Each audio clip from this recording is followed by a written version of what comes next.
Assalamualaikum warahmatullahi wabarakatuh. Bagaimana kabarnya hari ini anak-anak? Sehat selalu kan? Pada hari ini Ibu akan mengajarkan materi pembelajaran akidah akhlak mengenai akhlak tercela. Namun sebelum pembelajaran kita mulai, mari berdoa bersama-sama terlebih dahulu dengan mengucapkan basmalah. Bismillahirrohmanirrohim. Baik, langsung saja kita mulai pembelajaran pada hari ini. Yang pertama mengenai pengertian mengolok-olok. Di dalam Kamus Besar Bahasa Indonesia, mengolok-olok berarti suatu perkataan yang mengandung sindiran, ejekan, dan merendahkan orang lain.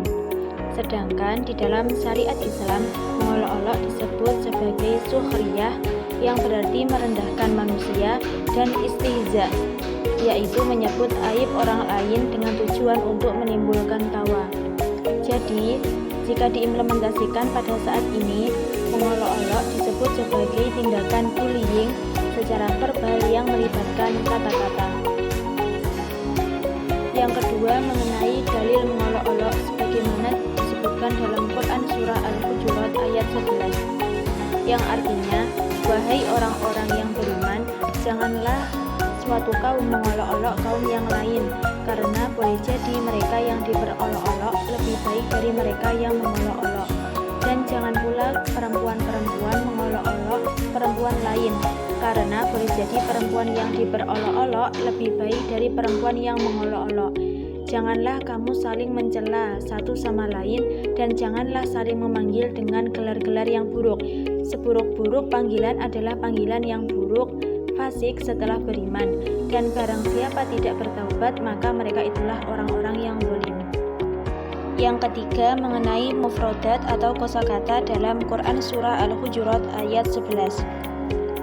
Yang pertama, ya ayyuha, wahai alladzina, orang-orang amanu yang beriman, la jangan yaskhor memperolok-olok kaumun suatu kaum, min dari kaumin kaum, asa boleh jadi ayyakunu bahwa mereka khairon lebih baik minhum daripada mereka.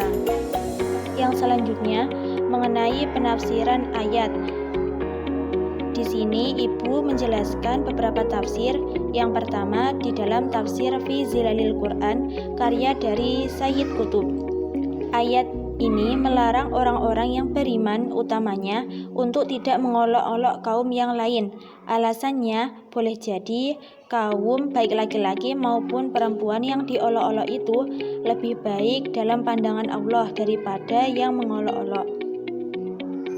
Pada akhir ayat, Sayyid Qutb dalam tafsirnya juga telah memaparkan terkait konsep keimanan dan menasihati kaum mukminin agar jangan sampai kehilangan sifat yang mulia, yang mana menodai sifat itu dan menyalahinya dengan mengolok-olok, mencaci, memanggil dengan sebutan nama yang buruk.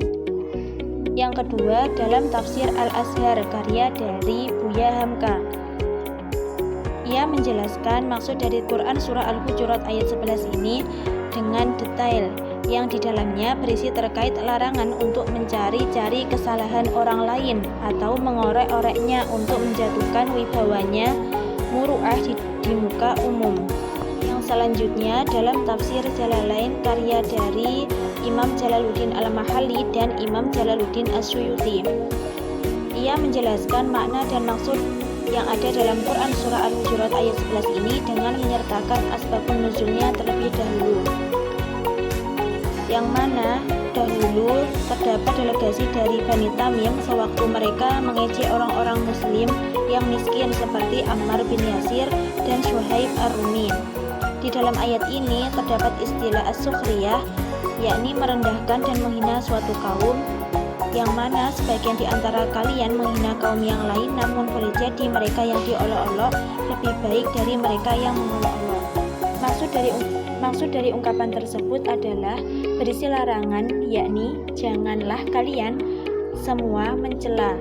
Mengapa demikian? Alasannya karena kalian juga akan dicela, sehingga janganlah sebagian dari kalian mencela sebagian yang lain, dan janganlah kalian panggil-memanggil dengan gelar-gelar yang buruk.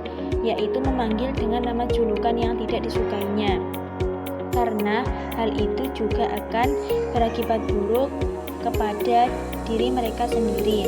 Yang selanjutnya dalam tafsir Al-Iblis li Ma'rifati Tafsiril Quran Al-Aziz, karya dari Kiai Haji Bisri Mustafa.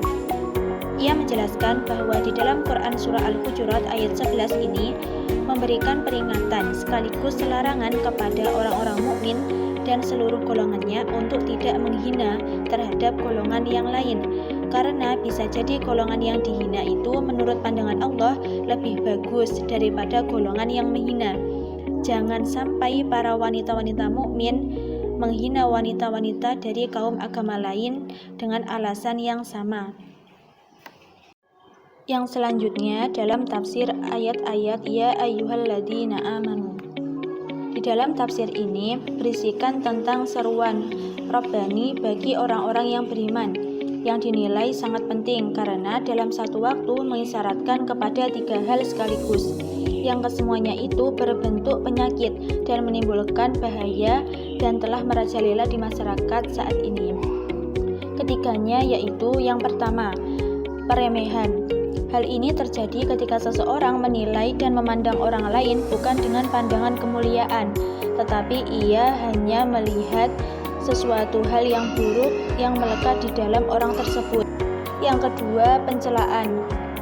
Hal ini terjadi ketika seseorang menyebut aib atau kecacatan seseorang ketika orang tersebut tidak berada di sampingnya. Sikap yang kedua ini lebih rendah dari yang pertama, dikarenakan yang pertama orang tersebut tidak berpaling kepada saudaranya dan secara langsung saudaranya tidak rela jika diolok-olok. Yang ketiga, pemberian gelar yang buruk, yakni memanggil saudaranya dengan nama-nama atau julukan yang dibenci oleh saudaranya.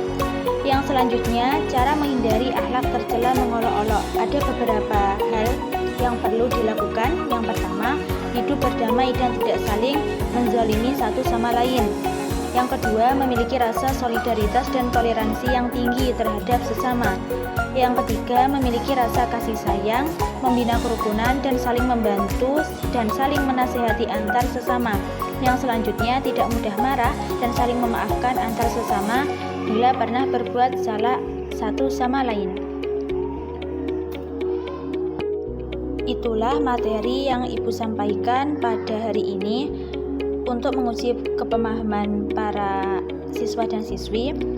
Ibu memberikan 2 penugasan. Yang pertama, uji kompetensi dengan melakukan diskusi kelompok.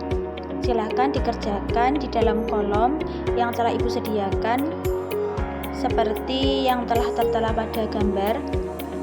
Untuk tugas yang kedua, uji kompetensi penugasan belajar mandiri yang isinya hikmah atau pelajaran yang dapat dipetik dari perilaku buruk, seperti pentingnya menjaga kerukunan dan berdamai apabila terdapat permasalahan.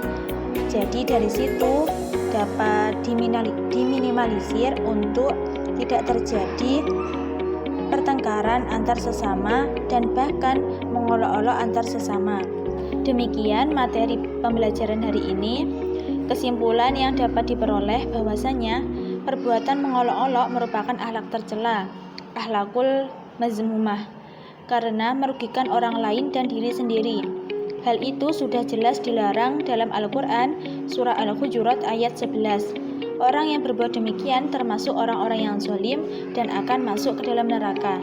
Jadi marilah kita jauhi perbuatan buruk ini agar kita semua selamat dunia dan akhirat. Sekian pembelajaran pada hari ini. Mari kita tutup dengan bacaan hamdalah bersama-sama. Alhamdulillahirabbil alamin. Sekian materi pembelajaran hari ini. Ibu tutup. Wassalamualaikum warahmatullahi wabarakatuh.